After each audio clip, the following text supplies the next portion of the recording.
नमस्कार। दिन भर की बड़ी खबरों में आपका स्वागत है। मैं हूं अंशिता श्रीवास्तव। इस बुलेटिन में आज बात होगी ममता के बयान पर कांग्रेस के पलटवार की, यूपी विधानसभा चुनावों के लिए कांग्रेस की रणनीति की। जानेंगे संसद में आज भी क्यों मचा हंगामा, डीएम बड़ा या मंत्री, ये सवाल क्यों उठा बिहार विधानसभा में। बात करेंगे सिद्धू को लेकर केजरीवाल के बड़े दावे की, दिल्ली छोड़ जयपुर में क्यों रैली कर रही है कांग्रेस, और बुलेटिन के आखिर में बात कोरोना के नए वेरिएंट ओमिक्रॉन की। लेकिन तमाम बड़ी खबरों से पहले एक नजर सुर्खियों पर। एलएसी पर तनाव कम करने के लिए भारत चीन के बीच फिर होगी बातचीत। 15 दिसंबर के बाद हो सकती है कोर कमांडर स्तर की 14वीं बैठक। हॉट स्प्रिंग्स रहेगा मुद्दा। दोनों देशों के बीच अभी भी कई स्थानों को लेकर है विवाद। दिल्ली में शुक्रवार से फिर बंद हुए स्कूल। सुप्रीम कोर्ट ने केजरीवाल सरकार पर स्कूल खोलने को लेकर उठाए थे सवाल। सुप्रीम कोर्ट की सख्ती के बाद सरकार ने लिया फैसला। बिहार में जातिगत जनगणना का फिर उठा मुद्दा। तेजस्वी यादव ने की सीएम नीतीश कुमार से मुलाकात। सर्वदलीय बैठक की तैयारी। केंद्र सरकार जातिगत जनगणना से कर चुकी है इनकार। बिहार में बड़ा मुद्दा बन चुका है जातिगत जनगणना।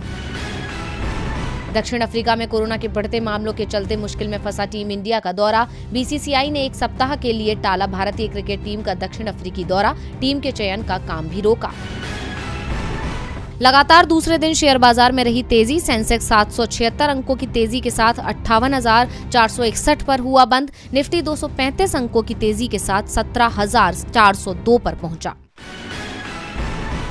सुर्खियों के बाद बात आज की सबसे बड़ी खबर की। कुछ ही दिनों बाद 5 राज्यों के विधानसभा चुनावों का ऐलान हो जाएगा। अगर बीजेपी को इन चुनावों में मात मिलती है तो फिर 2024 में भी उसकी हार तय हो जाएगी। विपक्ष के पास मौका है बीजेपी को घेरने का, लेकिन इसके लिए जरूरी है विपक्ष की एकजुटता। लेकिन विपक्ष एकजुट होने की जगह आपस में ही लड़ता दिख रहा है। खास तौर पर ममता बनर्जी की रणनीति सवालों में दिख रही है, जो कांग्रेस के बिना आगे बढ़ना चाहती है। इसे देखकर कांग्रेस ने भी अब ममता पर निशाना साधना शुरू कर दिया है। पश्चिम बंगाल की मुख्यमंत्री ममता बनर्जी मुंबई दौरे पर पहुंची थी, जहां उन्होंने शिवसेना और एनसीपी के बड़े नेताओं से मुलाकात की, लेकिन कांग्रेस नेताओं से दूरी बनाए रखी। एनसीपी नेता शरद पवार से मुलाकात के बाद तो ममता ने यहां तक दावा कर दिया कि देश में अब कोई यूपीए नहीं है।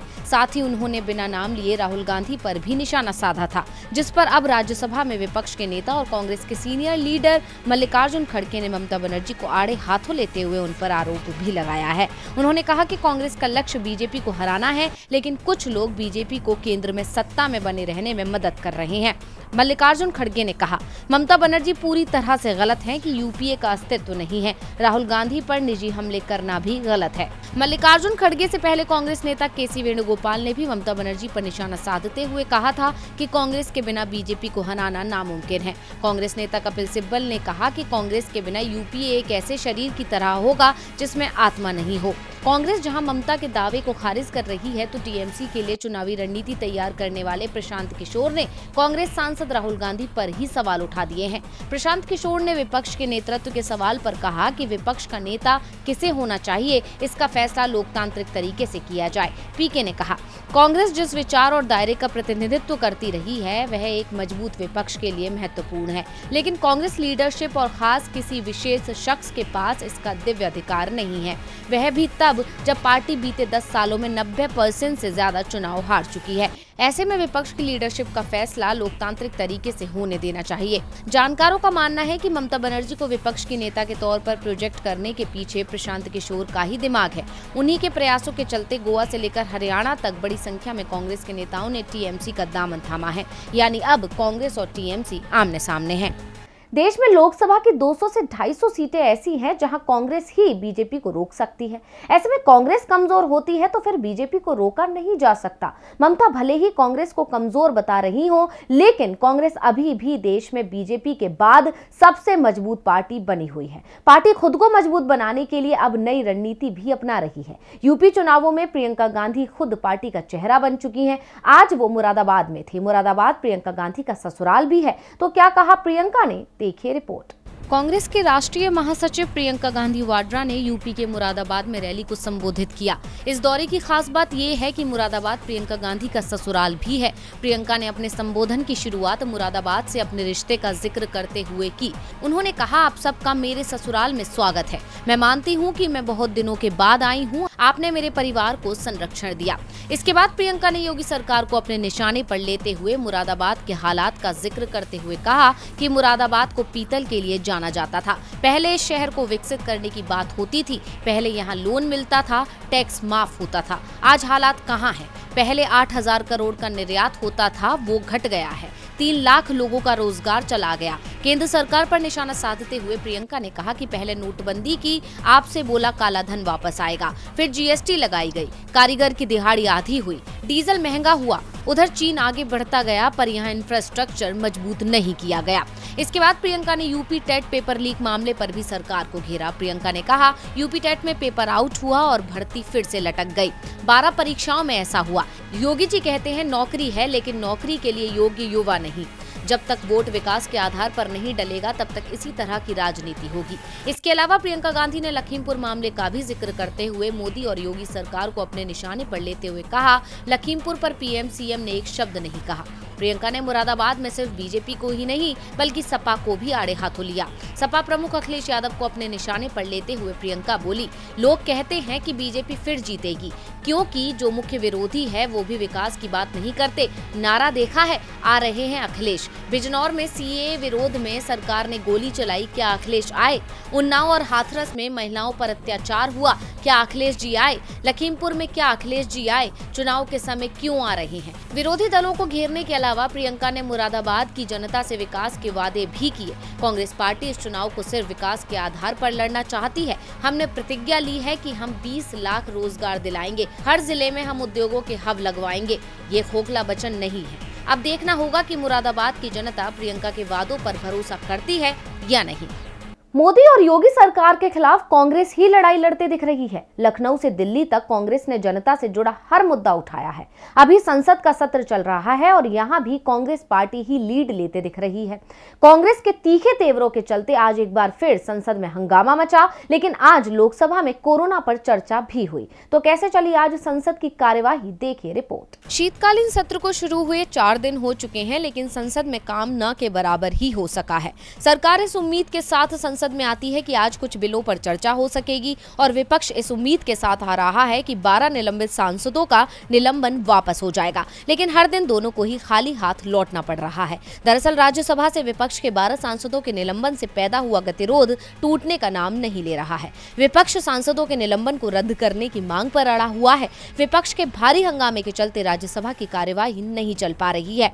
आज भी राज्यसभा की कार्यवाही हंगामे की भेंट चढ़ गई। संसद में चल रहे हंगामे के बीच कांग्रेस नेता राहुल गांधी ने 12 निलंबित राज्यसभा सांसदों से मुलाकात की। सत्ता पक्ष और विपक्ष अपने अपने रुख पर कायम है। विपक्ष का दावा है कि पिछले सत्र का मामला समाप्त हो चुका है, इसलिए माफी मांगने का सवाल ही नहीं है, जबकि सत्ता पक्ष कह रहा है कि जब तक माफी नहीं तब तक निलंबन वापसी नहीं। राज्यसभा के सभापति वेंकैया नायडू ने सांसदों के निलंबन को सही ठहराते हुए निलंबित सांसदों के माफी मांगे बिना निलंबन रद्द करने पर वो विचार तक नहीं करेंगे। उन्होंने विपक्षी सदस्यों से कहा कि सदन की कार्यवाही चलने दी जाए। निलंबन कोई पहली बार नहीं हुआ है। वहीं लोकसभा में आज कुछ काम हो सका। लोकसभा में कोरोना के मामले पर चर्चा हुई। ये चर्चा नियम 193 के तहत हुई। शिवसेना सांसद विनायक राउत ने लोकसभा में कोरोना पर चर्चा की शुरुआत की। इसके अलावा मौजूदा सत्र की रणनीति पर चर्चा करने के लिए पीएम नरेंद्र मोदी ने संसद में टॉप मंत्रियों के साथ बैठक की। कांग्रेस सांसद मनिकम टैगोर ने लोकसभा में स्थगन प्रस्ताव नोटिस दिया, जिसमें तमिलनाडु में भारी बारिश और बाढ़ से हुए नुकसान पर चर्चा की मांग की गई है। इसके अलावा कांग्रेस सांसद मनीष तिवारी ने बढ़ती महंगाई के मुद्दे पर लोकसभा में स्थगन प्रस्ताव नोटिस दिया। कांग्रेस सांसद केसी वेणुगोपाल ने जरूरी वस्तुओं की बढ़ती कीमतों और उच्च मुद्रास्फीति के चलते देश में आम लोगों पर भारी आर्थिक बोझ पर सदन में चर्चा के लिए नियम 267 के तहत कार्य निलंबन नोटिस दिया। वहीं राज्यसभा सांसद मनोज कुमार झा ने जाति आधारित जनगणना मामले पर शून्यकाल नोटिस दिया है। संसद में सरकार को घेरने के लिए विपक्ष ने पूरी तैयारी कर रखी है। वैसे मोदी सरकार ने भी रणनीति बना रखी है और उसकी रणनीति है कि जहां फंसते दिखे उस मुद्दे पर चर्चा ही ना कराएं। संसद में भले ही ऐसे मुद्दों पर चर्चा नहीं हो पा रही हो, लेकिन बिहार की विधानसभा में ऐसे मुद्दे रोज उठ रहे हैं जिससे एनडीए सरकार मुश्किल में फंस रही है। और यहाँ सबसे बड़ा सवाल तो ये है कि सरकार को मुश्किल में डालने वाले सदस्य भी सत्ता पक्ष के ही हैं। मंत्री बड़ा या अधिकारी, डीएम और एसपी के लिए क्या मंत्री का रास्ता रोका जा सकता है? ये सवाल बिहार विधानसभा में छाया हुआ है और ये सवाल उठाया है नीतीश सरकार में मंत्री जीवेश मिश्रा ने। उन्होंने विधानसभा में पूछा, डीएम बड़ा, एसपी बड़ा या मंत्री बड़ा, ये फैसला कर दीजिएगा अध्यक्ष जी। बिहार के श्रम संसाधन मंत्री जीवेश मिश्रा ने कहा कि वो विधानसभा आ रहे थे, लेकिन उनकी गाड़ी को रास्ते में ही रोक लिया गया क्योंकि एसपी डीएम की गाड़ी को पास कराना है। एसपी डीएम के चलते उन्हें सदन में आने से देरी हो गई। फिर भी देरी से आने के लिए वो मुआफी चाहते हैं। जीवेश मिश्रा ने तो यहाँ तक ऐलान कर दिया कि अब वो सदन में तब तक नहीं बैठेंगे जब तक पटना के डीएम चंद्रशेखर सिंह और एसएसपी उपेंद्र शर्मा पर कार्रवाई नहीं की जाती है। इस मामले में विपक्ष का भी साथ मिश्रा को मिल गया। सीपीआई एमएल के विधायक महबूब आलम ने तो यहाँ तक कह दिया कि विधानसभा में विधायकों की पिटाई हो चुकी है, मंत्रियों की पिटाई बाकी है। हालात ये हो रहे हैं कि वो दिन भी देखने पड़ सकते हैं। इसे लेकर बिहार विधानसभा में जबरदस्त हंगामा भी मचा। जीवेश मिश्रा जिस समय ये मामला उठा रहे थे उस समय उनकी ही पार्टी के नेता और बिहार के डिप्टी सीएम तारकिशोर ने उन्हें शांत कराने की कोशिश की, लेकिन जीवेश मिश्रा बेहद गुस्से में थे। मामला हाथ से निकलता देख संसदीय कार्य मंत्री विजय चौधरी को हस्तक्षेप करना पड़ा। उन्होंने कहा कि ये गंभीर मामला है, केवल मुख्यमंत्री और विधानसभा अध्यक्ष ही नहीं बल्कि मंत्री और विधायकों का भी पूरा सम्मान होना चाहिए। किसी भी सदस्य का अपमान सदन का अपमान है और सदन की गरिमा का अपमान किसी को करने नहीं दिया जाएगा। वैसे ये कोई पहला मामला नहीं है। बुधवार को ही बीजेपी विधायक नीतीश मिश्रा ने भी सदन में सवाल उठाते हुए कहा था कि क्षेत्रीय अधिकारी विधायकों को उनके ही क्षेत्र में चल रही विकास योजनाओं के बारे में जानकारी नहीं देते। विधायकों को ये ही पता नहीं होता कि कौन सी योजना उनके क्षेत्र में चल रही है और कब उसका शिलान्यास या उद्घाटन होना है। यानी साफ है कि बिहार में सरकार मंत्री नहीं बल्कि अधिकारी चला रहे हैं और इसलिए अधिकारी मंत्री की बात नहीं सुनते। बिहार के सीएम नीतीश कुमार अपने सहयोगियों के चलते मुश्किल में दिखाई दे रहे हैं, तो पंजाब में कांग्रेस पार्टी को भी अपने ही सबसे ज्यादा परेशान कर रहे हैं। पंजाब कांग्रेस अध्यक्ष नवजोत सिंह सिद्धू लगातार अपनी ही सरकार पर निशाना साध रहे हैं। सिद्धू को लेकर आज आप संयोजक और दिल्ली के सीएम अरविंद केजरीवाल ने बड़ा दावा करते हुए कहा कि वो तो कांग्रेस छोड़ने को तैयार बैठे हैं। तो आखिर क्यों केजरीवाल ने सिद्धू के कांग्रेस छोड़ने की कही बात, देखिए रिपोर्ट। पंजाब कांग्रेस अध्यक्ष नवजोत सिंह सिद्धू अक्सर अपनी ही सरकार को घेरते नजर आते हैं, जिससे वो अपनी ही पार्टी के लिए मुसीबत बने हुए हैं। सिद्धू का अपनी ही पार्टी से मुखर होना कई सवाल पैदा करता है कि कहीं सिद्धू पार्टी छोड़ने वाले तो नहीं है। अब इन्हीं सवालों के बीच आम आदमी पार्टी नेता अरविंद केजरीवाल ने सिद्धू को लेकर बड़ा दावा किया है, जिसने सिद्धू के पार्टी छोड़ने की चर्चाओं को और तेज कर दिया। दरअसल एक सवाल के जवाब में केजरीवाल ने कह दिया कि सिद्धू तो अभी भी कांग्रेस छोड़ने को तैयार बैठे हैं, वो आप में आने को तैयार हैं। केजरीवाल के इस बयान से पंजाब में सिद्धू के आप में जाने को लेकर चर्चाओं को तेज कर दिया है। इसके अलावा सिद्धू भी कई बार कांग्रेस प्रधान की कुर्सी छोड़ने की चेतावनी दे चुके हैं। ऐसा इसलिए क्योंकि सिद्धू सीएम फेस बनना चाहते हैं और अब ये मुश्किल दिख रहा है, क्योंकि सुनील जाखड़ और पूर्व सीएम कैप्टन अमरिंदर सिंह को तो उन्होंने अपने रास्ते से हटा दिया, लेकिन अब सीएम चरणजीत सिंह चन्नी उन पर भारी पड़ते नजर आ रहे हैं। ऐसे में अब कांग्रेस हाईकमान भी सिद्धू को उतनी तवज्जो नहीं दे रहा है।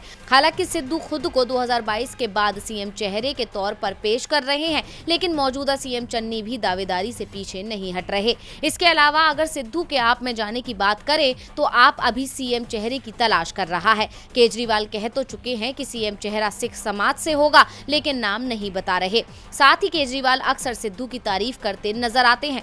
पिछली बार भी वो सिद्धू के उठाए मुद्दे की तारीफ करते हुए कांग्रेस पर उन्हें दबाने का आरोप लगा चुके हैं। इसके अलावा केजरीवाल ने दावा किया कि कांग्रेस नेता सुनील जाखड़ भी जल्द ही कांग्रेस छोड़ देंगे। अब भले ही सिद्धू के आप में जाने की अटकलें लग रही हैं, लेकिन सिद्धू तो ट्वीट के जरिए आम आदमी पार्टी को ही नसीहत देते नजर आ रहे हैं। सिद्धू ने जैन मुनि परंपराचार्य प्रज्ञा सागर मुनि महाराज के प्रवचन का वीडियो शेयर किया है। इसमें जैन मुनि कह रहे हैं कि केजरीवाल फ्री बांट कर देश का बंटाधार कर रहे हैं, महिलाओं की तरह पुरुषों को चूड़ियां पहना रहे हैं। सिद्धू ने ये वीडियो शेयर कर कहा कि अरविंद केजरीवाल को संत की बात सुननी चाहिए। दुनिया में सुधार की गुंजाइश सबसे बड़ी संभावना है। सिद्धू का ये बयान ऐसे वक्त में आया है जब केजरीवाल ने कहा कि सिद्धू उनके साथ आना चाहते थे। इसके लिए बातचीत भी चल रही थी। अब सिद्धू कांग्रेस का हाथ छोड़ आम आदमी पार्टी का झाड़ू पकड़ते हैं या नहीं, ये तो आने वाला वक्त ही बताएगा। लेकिन इस वक्त पंजाब में काफी हलचल देखने को मिल रही है। केजरीवाल भले ही दावा कर रहे हैं कि सिद्धू आप में आने को तैयार हैं, लेकिन सिद्धू ने साफ कर दिया है कि केजरीवाल अपनी पार्टी संभालें, मैं कांग्रेस में ही अच्छा हूं। केजरीवाल पंजाब चुनावों की तैयारी कर रहे हैं तो कांग्रेस दिल्ली में बड़ी रैली की तैयारी में जुटी थी, लेकिन दिल्ली में कांग्रेस की रैली को सरकार की मंजूरी नहीं मिल पाई। तो अब कहां होगी कांग्रेस की रैली, देखिए रिपोर्ट। देश में बढ़ती महंगाई से जनता त्रस्त हो चुकी है। सब्जियों से लेकर दालों के दाम में दम निकल रहा है। यहाँ तक कि गैस सिलेंडर की कीमतों में भी हर महीने इजाफा हो रहा है। इसीलिए जनता लगातार मोदी सरकार के खिलाफ हुंकार भर रही है, जिसने उसके माथे पर शिकन ला दी है। वहीं दूसरी तरफ महंगाई का मुद्दा और जनता का गुस्सा विपक्ष के लिए बड़ा हथियार है, जिससे वो मोदी सरकार को घायल करने की कोशिश में है। लेकिन केंद्र अब अपने अधिकारों का इस्तेमाल कर विपक्ष की आवाज को दबाने की कोशिश कर रही है। तभी तो दिल्ली के द्वारका में 12 दिसंबर को होने वाली कांग्रेस की महंगाई हटाओ रैली को अनुमति नहीं दी गई। दरअसल मेगा रैली के माध्यम से कांग्रेस मोदी सरकार को बढ़ती महंगाई और मूल्य वृद्धि के मुद्दे पर घेरने की कोशिश कर रही है। इस महंगाई हटाओ रैली को सोनिया गांधी, राहुल गांधी और देश भर के अन्य कांग्रेसी नेता संबोधित करेंगे, लेकिन मोदी सरकार के अधीन काम करने वाली दिल्ली पुलिस ने इसकी अनुमति नहीं दी, जिसके बाद इसे कांग्रेस के गढ़ जयपुर में आयोजित करने का फैसला लिया गया है। लेकिन सरकार के इनकार से विपक्षी पार्टी भड़क उठी है। केसी वेणुगोपाल ने आरोप लगाया कि रैली की अनुमति रद्द करना मोदी सरकार की सोची समझी साजिश को दर्शाता है। वेणुगोपाल ने कहा कि सोनिया गांधी और राहुल गांधी के नेतृत्व में कांग्रेस ने 12 दिसंबर को विशाल महंगाई हटाओ रैली आयोजित करने का फैसला किया था, जिसका उद्देश्य आसमान छूती कीमतों सहित भारत के लोगों के सामने आने वाले खतरों के लिए सरकार को जगाना है। पार्टी लोगों की आवाज बुलंद करती रहेगी और उनकी लड़ाई लड़ती रहेगी। उन्होंने कहा कि कांग्रेस ने इस रैली को आयोजित करने की अनुमति मांगी थी। मोदी सरकार ने काफी मशक्कत के बाद दिल्ली के द्वारका में होने वाली रैली के लिए हामी भरी। अब जबकि पार्टी बड़े पैमाने पर सार्वजनिक सभा आयोजित करने जा रही थी कि मोदी सरकार ने साजिश के तहत अनुमति रद्द कर दी। अब सरकार के फैसले पर कांग्रेस का आग बबूला होना लाजमी है। माना जा रहा है कि रैली में भी कांग्रेस के गुस्से की झलक साफ नजर आएगी। और बुलेटिन के आखिर में बात कोरोना के नए वेरिएंट ओमिक्रॉन की। केंद्रीय मंत्री ज्योतिरादित्य सिंधिया दावा कर रहे थे कि विदेश से भारत आने वाले हर यात्री की पूरी जांच की जा रही है। खासतौर पर अफ्रीकी देशों में आने वाले लोगों पर पैनी नजर है। हम कोरोना के नए वेरिएंट ओमिक्रॉन को लेकर पूरी तरह से तैयार हैं, लेकिन सरकार की सारी तैयारियां और दावे धरे के धरे रह गए हैं। जब स्वास्थ्य विभाग ने बताया कि भारत में ओमिक्रॉन ने दस्तक दे दी है, तो कहां मिले ओमिक्रॉन के मरीज और क्यों है चिंता की ये बात, देखिए रिपोर्ट। कोरोना का ओमिक्रॉन वेरिएंट अब दुनिया के 30 से ज्यादा देशों में पहुंच गया है। भारत में भी ओमिक्रॉन के मरीज मिलने लगे हैं और इसकी शुरुआत हुई है कर्नाटक से। कर्नाटक में 2 लोग ओमिक्रॉन से संक्रमित पाए गए हैं। इनमें से एक की उम्र 46 और दूसरे की 66 साल है। दिल्ली में भी अफ्रीकी देशों से आए 4 और लोग कोरोना पॉजिटिव मिले हैं। उन्हें लोक नारायण जयप्रकाश अस्पताल में भर्ती कराया गया है। उनके सैंपल को जीनोम सीक्वेंसिंग के लिए भेजा गया है। दिल्ली के स्वास्थ्य मंत्री सत्येंद्र जैन ने कहा कि विदेश से आने वाले हर यात्री के लिए एयरपोर्ट पर RT-PCR टेस्ट कराना अनिवार्य होगा। बुधवार को ही भारत ने विदेश से आने वाले यात्रियों के लिए नियमों को कड़ा किया है, खासतौर से उन देशों से जहां ओमिक्रॉन केस मिले हैं। हेल्थ मिनिस्ट्री के जॉइंट सेक्रेटरी लव अग्रवाल ने बताया कि ओमिक्रॉन के तेजी से फैलने की आशंका है। भारत के लिए चिंता की बात यह है कि अभी देश कोरोना से पूरी तरह से उबर नहीं पाया है।